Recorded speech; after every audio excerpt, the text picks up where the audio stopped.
29 de julho de 1939. No alto do K2, os alpinistas o chamam de Selvagem.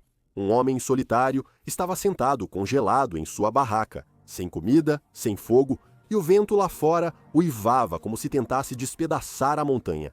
O homem era Dudley Wolfe, um milionário que se tornou aventureiro e nunca tinha escalado mais alto do que os Alpes.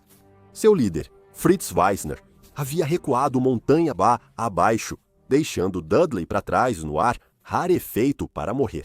Quando a notícia do que aconteceu chegou ao mundo lá embaixo, isso provocou uma das controvérsias mais amargas da história do montanhismo.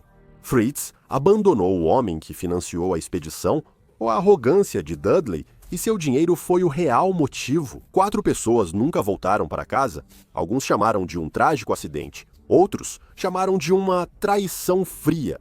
A verdade sobre o que ocorreu no K2 naquele verão, quem subiu, quem desistiu e quem foi deixado para morrer, revela algo mais sombrio que um simples fracasso no montanhismo.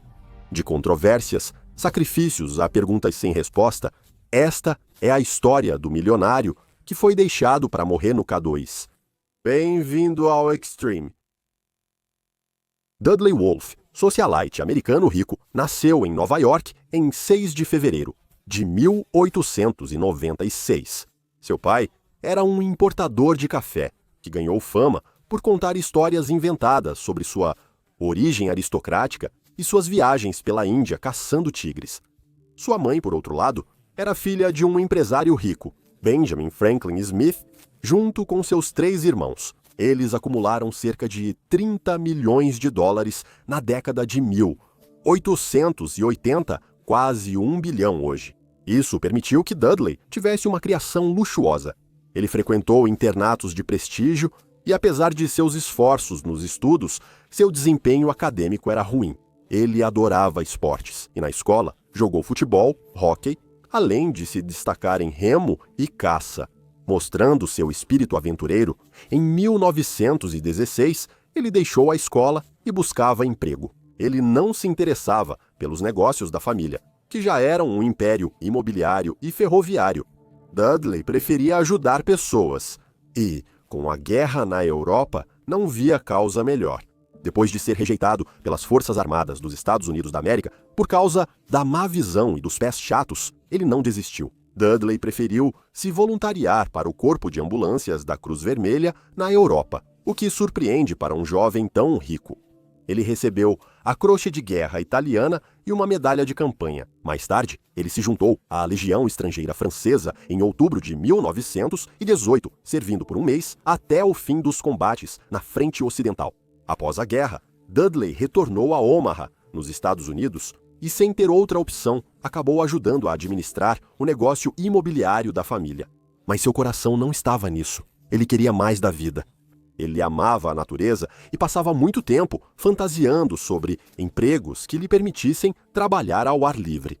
Então, do nada, uma oportunidade caiu em seu colo e, em 1924, a vida de Dudley mudaria para sempre.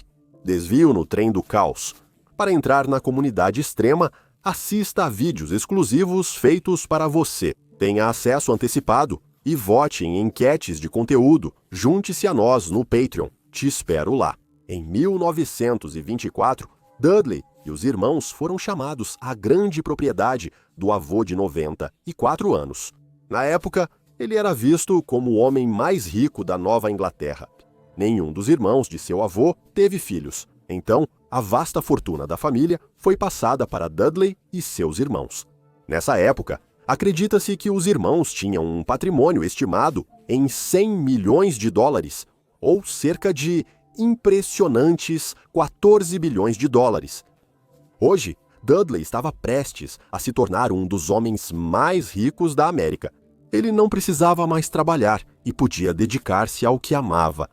Porém, em uma reviravolta, ele resolveu se inscrever na Universidade de Harvard. Mesmo sem nenhuma qualificação acadêmica, Dudley foi surpreendentemente aceito em 1925. Foi durante seu tempo em Harvard que ele começou a explorar o que se tornaria uma de suas verdadeiras paixões, as regatas de iate. Ali seu amor pelo extremo ficou claro. Nos anos seguintes, ele passou horas competindo no Atlântico e venceu a taça desafio de alto mar do clube de iatismo do Brooklyn. Em 1929, ele encomendou a escuna Mohawk de 60 pés e foi o primeiro a competir com um iate desse porte no Atlântico.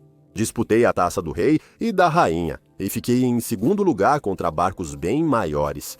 Depois de se formar em Harvard, Dudley mais uma vez se viu em uma encruzilhada. Seu amor pelas regatas de iate diminuiu e ele se cansou dos círculos sociais em que estava. Dudley mudou-se para a Europa, onde começou a praticar montanhismo e esqui, mostrando talento natural no esqui. Ele praticava quase todos os dias e usava isso como uma forma de aliviar as pressões do dia a dia. Com o tempo, ele ganhou fama por suas habilidades nos Alpes e até cruzou o maciço do Mont Blanc esquiando. Ao mesmo tempo, ele começou a escalar, mas achou os aspectos técnicos do esporte desafiadores. Apesar de sua riqueza e espírito aventureiro, ele era descrito como gentil, alegre e bastante tímido. Mas isso não o impediu de achar o verdadeiro amor. Em 1934, ele se casou com Alice Blaine Demroche, talentosa, esquiadora e entusiasta de atividades ao ar livre. Parece que foram feitos um para o outro. Você deve se perguntar, como um alpinista rico, dono de iate e inexperiente, acabou perdido na zona da morte da montanha mais perigosa do mundo?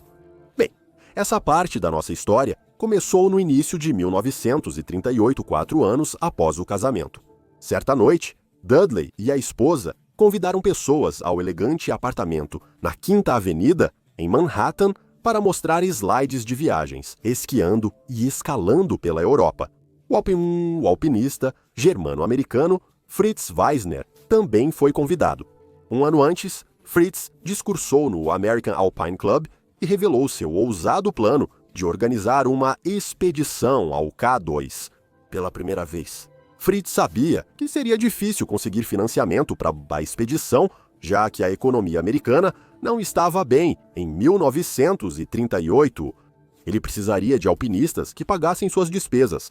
Naquela época, tudo incluso custaria cerca de $17.500 americanos por pessoa, o que equivale a impressionantes $309 mil americanos hoje em dia. Quando Fritz conversou com Dudley em seu apartamento, ele rapidamente percebeu que estava com sorte. Dudley ficou imediatamente fascinado com a ideia de escalar a segunda montanha mais alta do mundo, apesar de não ter nenhuma experiência em regiões de grande altitude.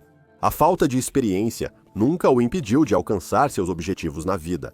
Se ele entrou em Harvard sem qualificação e cruzou o Atlântico em uma regata, escalar uma montanha deveria ser fácil, certo?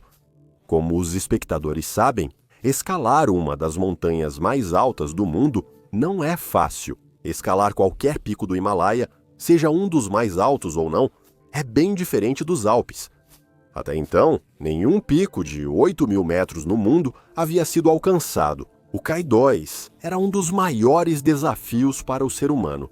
Com mais de 8.611 metros acima do nível do mar, ele só é superado pelo Monte Everest em tamanho. Apesar de ser mais baixo, ele é visto como muito mais perigoso. O K2 tem fama por sua inclinação extrema, milhares de metros de escalada técnica em rocha e gelo, e o potencial para nevascas, quedas de rochas e avalanches a qualquer momento. Para Dudley, ele tinha pouca experiência com esse lado do montanhismo extremo, e se quisesse sobreviver à expedição, precisava treinar mais do que nunca. Quanto a Fritz, não havia como fazê-lo mudar de ideia. Ele precisava das contribuições financeiras de Dudley. Isso era crucial para levar os primeiros americanos ao topo de um pico de 8.000 metros.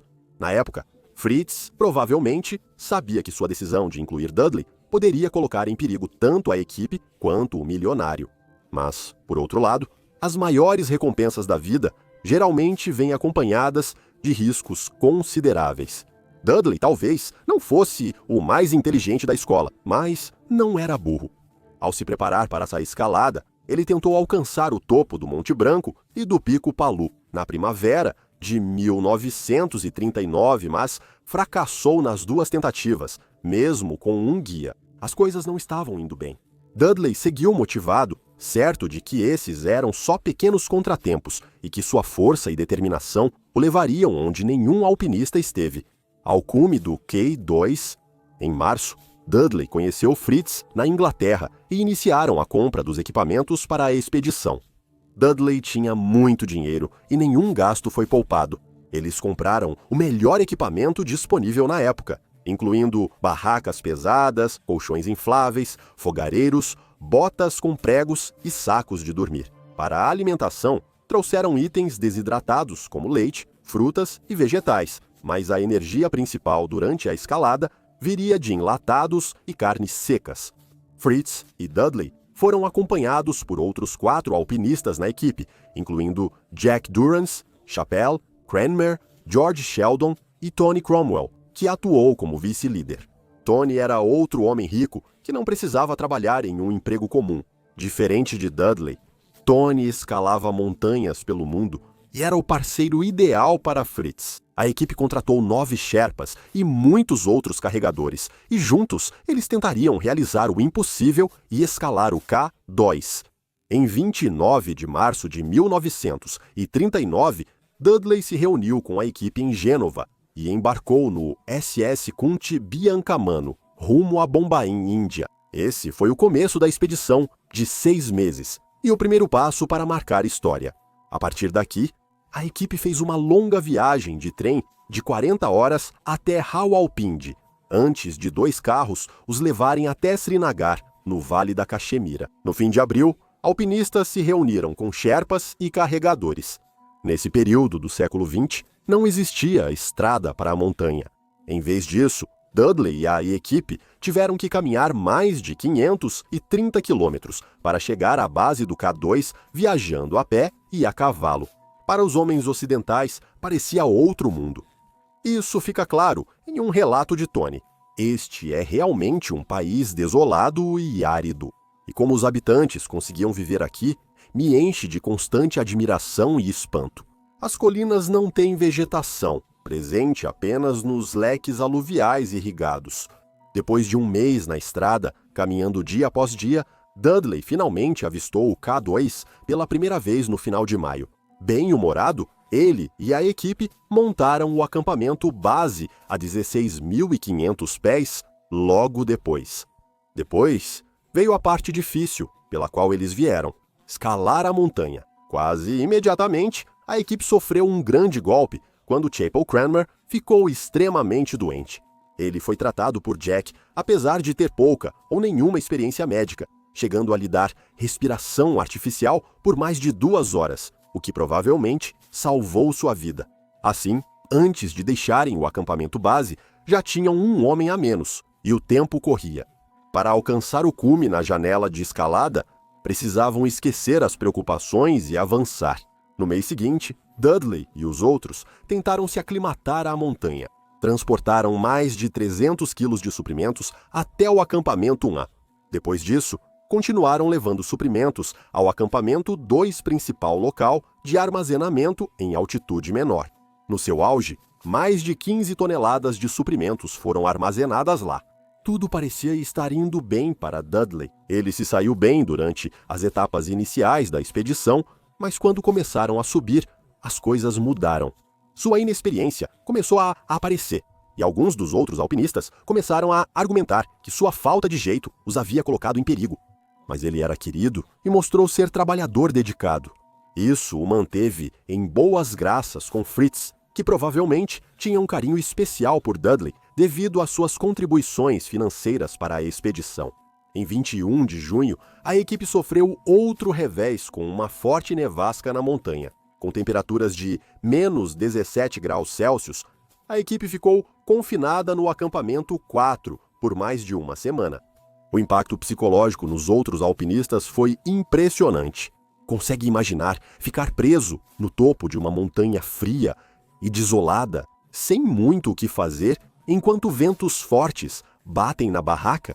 Muitos se perguntaram se aquilo era um sinal para voltar para casa após o fim repentino da tempestade em 29 de junho, mas ao contrário do resto da equipe, Dudley e Frisk continuaram tão motivados quanto antes e ajudaram a incentivar o grupo a seguir em frente. Notavelmente, a equipe continuou fazendo grandes progressos. No final do mês, Fritz escalou a famosa chaminé da casa, uma fenda de 30 metros em uma parede de rocha. Esta parte da escalada é muito perigosa e técnica. Felizmente para Dudley, Fritz instalou cordas que permitiram puxar o escalador inexperiente para cima. A dupla foi acompanhada por 2 Sherpas, e juntos eles estabeleceram o acampamento 5. Apesar da alegria inicial, o cansaço da escalada logo afetou Dudley. Ao chegar ao acampamento 5, Jack inspecionou os pés de Dudley e ficou chocado ao encontrar sinais de congelamento. Isso era um problema sério. Se não fosse tratado, a pele e o tecido começariam a morrer, e a parte do corpo afetada teria que ser removida.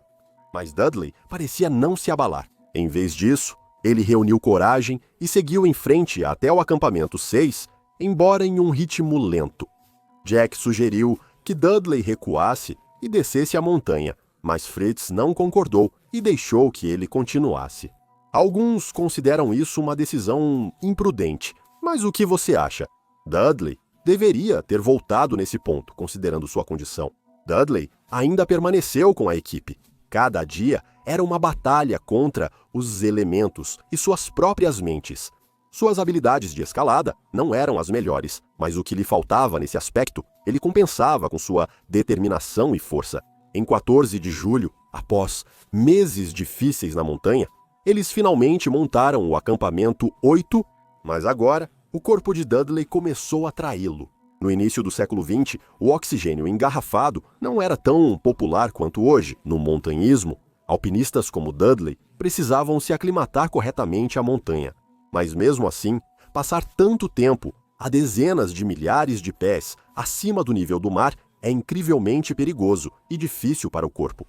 Nesse momento, Dudley e Fritz já haviam passado 3 semanas acima de 22 mil pés. A partir daqui, a equipe estava perto o suficiente para tentar chegar ao cume. Mas lá embaixo, as coisas estavam desmoronando. Jack precisou recuar ao acampamento 2 após sofrer hipóxia pela falta de oxigênio. Ao chegar, encontrou o acampamento bagunçado e Tony sem motivação para seguir com a expedição. Isso era um problema sério, pois agora não havia ligação entre aqueles que estavam no alto da montanha e sua linha vital de suprimentos abaixo. No topo da montanha, Dudley, Fritz e alguns Sherpas se preparavam para escalar os 900 metros finais. Eles não sabiam que avançaram muito além das linhas de suprimento, o que os assombraria depois. Em 17 de julho, Dudley, Fritz e Pasang Lama iniciaram o ataque final ao K2. Era isso. Será que eles conseguiriam fazer história, tornando-se os primeiros alpinistas a alcançar o cume de um dos picos de 8.000 metros do mundo? Era por isso que eles tinham trabalhado tanto, e agora estava ao alcance das mãos. Mas ao seguirem em frente, a partir do acampamento 8, Dudley havia chegado ao seu limite. Seu corpo não aguentava mais, e ele voltou para o acampamento. Dudley ficou sozinho no acampamento 8 por mais de uma semana, enquanto Fritz e Pasong avançavam rumo ao cume. Acho difícil imaginar o quão isolado Dudley deve ter se sentido. Nesse ponto, ele já delirava e sentia dores fortes pelo congelamento que destruía seus pés. Só se ouvia o vento cortante batendo na barraca. Abaixo, uma vasta extensão de picos irregulares se perdia no horizonte, lembrando assustadoramente seu isolamento. Ele estava completamente sozinho na montanha selvagem, sem ter para onde ir. Tudo o que ele podia fazer era esperar que ou os Sherpas ou algum dos alpinistas voltasse para mais alto na montanha. Fritz e Pasong tentaram o cume em 19 de julho, mas ao chegarem a menos de 250 metros do topo, recuaram porque Pasong teve medo de seguir. Fritz escreveu depois sobre a decisão: "Me arrependi muitas vezes na descida de ter cedido. Teria sido muito mais fácil para nós seguir até o cume e retornar pela parte difícil da rota na manhã seguinte." Mesmo com a retirada, o sonho de Fritz não acabou. Ele achava que podiam voltar ao acampamento 8, pegar suprimentos e tentar o cume novamente. Ao chegar, ficou horrorizado ao ver que Dudley esteve sozinho o tempo todo. Fritz não conseguia entender por que a equipe lá embaixo não havia trazido mais suprimentos, nem porque ninguém tinha vindo verificar como eles estavam. A essa altura, Dudley já tinha ficado completamente sem fósforos, o que significava que ele não podia cozinhar nem mesmo derreter neve para conseguir água. Dudley e Fritz não sabiam que o resto da equipe embaixo pensava que todos no topo da montanha haviam morrido. Dias antes, um Sherpa chegou a cerca de 150 metros do acampamento 8 e gritou 3 vezes, mas Dudley não ouviu o chamado dele. Depois de ver sinais de uma avalanche recente, ele presumiu que os alpinistas que tinham morrido durante a subida da montanha. Dudley agora estava em uma situação ruim, mas conseguiu ficar de pé e, juntos, os 3 homens desceram até o acampamento 7. Porém, na descida, ocorreu o desastre. O jeito desajeitado de Dudley o fez cair, quase derrubando os 3 homens sob a geleira Godwin Austen. Eles sobreviveram e chegaram em segurança ao acampamento 7. Ao chegarem, ficaram horrorizados ao ver poucos suprimentos e as barracas soterradas pela neve. Era uma luta pela sobrevivência. Os alpinistas precisavam descer aos acampamentos para buscar suprimentos.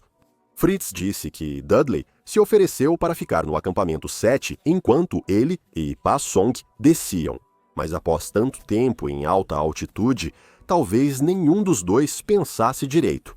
Dudley sofria tanto com o frio quanto com a altitude. Enquanto Fritz e Pa Song desciam a montanha, passando por acampamentos abandonados e com pouca comida, chegaram exaustos ao acampamento base, mal conseguindo andar. Fritz ficou furioso com o resto dos alpinistas, alegando que eles os haviam deixado para morrer na montanha, e até ameaçou processá-los. Tony respondeu a Fritz, dizendo que ele tinha deixado Dudley no topo da montanha, e de certa forma não estava errado. Desde então, Fritz e Tony viraram inimigos mortais. Apesar das diferenças, havia um problema maior. Dudley. Novamente sozinho no K2, ele aguardava o resgate dos alpinistas que precisariam subir a perigosa montanha. Em 25 de julho, Jack e 3 Sherpas iniciaram a subida, mas só alcançaram o acampamento 4. A partir daqui, apenas 2 Sherpas tiveram forças para continuar e seguir até o acampamento 6. Dias depois, Passan Kikuli e Serin Norbu deixaram o acampamento base como reforço e subiram 2.100 metros em um dia, chegando ao acampamento 6 ao anoitecer. Esse tipo de escalada era comparável ao estilo alpino, que mais tarde moldaria o mundo do montanhismo. Em 29 de julho, Passan Kikuli, Passan Kitar e Finsu saíram do acampamento 6 enquanto Serin Norbu ficou. Eles enfim alcançaram Dudley. Eles esperavam ser recebidos com entusiasmo ao descerem a montanha para levá-lo de volta ao luxo, mas não foi o que ocorreu. Nesse ponto, ele já sofria de mal de altitude. Ao se aproximarem da tenda, o encontraram encolhido, com o chão coberto de urina e fezes. Sem água ou comida quente, ele não pensava direito e se recusava a sair. Em vez disso, ele pediu aos Sherpas que voltassem no dia seguinte e que então estaria pronto para a descida. Provavelmente, era o mal da altitude falando, não ele. Por mais incrível que essa história seja, não tenho certeza se eu estava preparado para saber sobre os acontecimentos que viriam a seguir. Os Sherpas realmente o deixaram e não puderam voltar até 31 de julho por causa de uma tempestade, 2 dias depois de tê-lo encontrado naquela condição horrível. Mas quando partiram, foi a última vez que alguém os viu vivos. Ninguém sabe ao certo o que ocorreu com os Sherpas enquanto corajosamente subiam ao próximo acampamento para tentar salvar Dudley. Mas depois de 2 dias, Tserin percebeu que eles não voltariam e rapidamente desceu de volta ao acampamento base. Jack e os outros ficaram chocados ao ver Tserin voltar sozinho. No diário, Jack registrou seus pensamentos sobre a notícia de que ninguém retornou do acampamento 7. Ele disse: os Sherpas tinham certeza de algo terrível. Weisner discordava. Não, parece impossível que algo tenha acontecido com um grupo tão capaz. Os pensamentos de Fritz podem soar absurdos, mas lembre-se, nem ele sabia o quão mortal essa montanha seria para futuros alpinistas. Fritz organizou uma terceira tentativa de resgate, Talvez por culpa de ter deixado Dudley sozinho no acampamento Sétil. A culpa pode ser uma emoção estranha.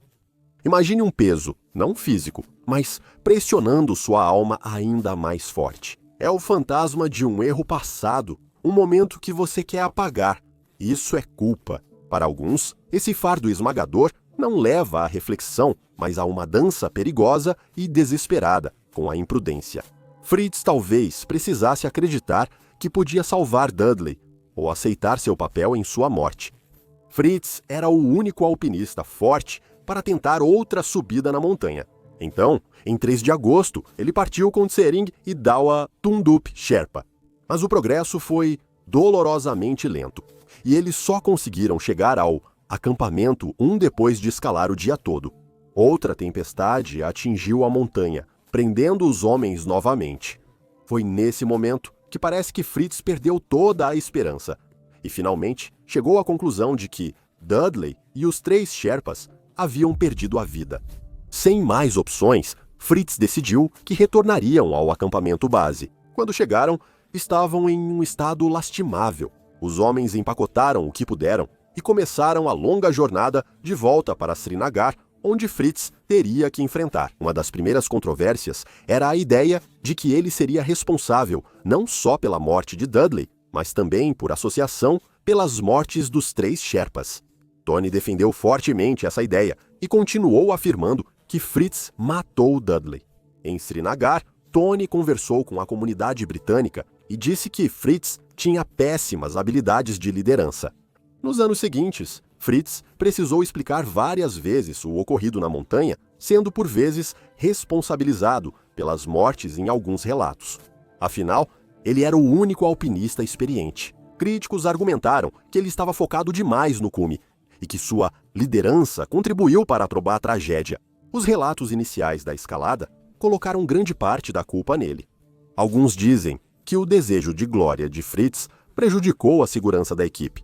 Quando voltou aos Estados Unidos, Fritz concedeu uma entrevista ao New York Times, na qual comparou a expedição ao K2 a uma guerra, onde devemos esperar baixas. Muitos na comunidade de montanhismo acharam que ele estava apenas justificando o abandono de Dudley. Porém, outros apoiaram Fritz. Olhando para trás, foi uma situação bem difícil. Por um lado, você tem a responsabilidade do líder. Por outro, você tem as realidades brutais da escalada em alta altitude. Foi um risco calculado que deu errado ou foi uma falha de julgamento? Não existe uma resposta definitiva com a qual todos concordem. O debate durou décadas. Alguns consideravam Fritz Weisner um herói que superou limites. Outros, um líder imprudente que sacrificou um colega. A morte de Dudley Wolfe permanece um episódio sombrio nas escaladas ao K2 e a responsabilidade de Fritz ainda é debatida atualmente. Hoje sabemos que é surpreendente alguém ter voltado daquela expedição. Ao longo das décadas, com o ser humano escalando os picos mais altos do mundo, como o Everest, Kanchenjunga e Lhotse, o K2 se destacou por ser especialmente perigoso. Hoje, o Karakoram e o Bai é considerado pela maioria dos montanhistas como a montanha mais perigosa do planeta Terra. Os corpos de Dudley e dos 3 Sherpas que foram salvar sua vida nunca foram encontrados. E assim, somaram-se a uma longa lista de mortes que deram ao K2 o nome de Montanha Assassina. Obrigado por assistir e nos vemos no próximo vídeo. Seja ousado e viva com coragem!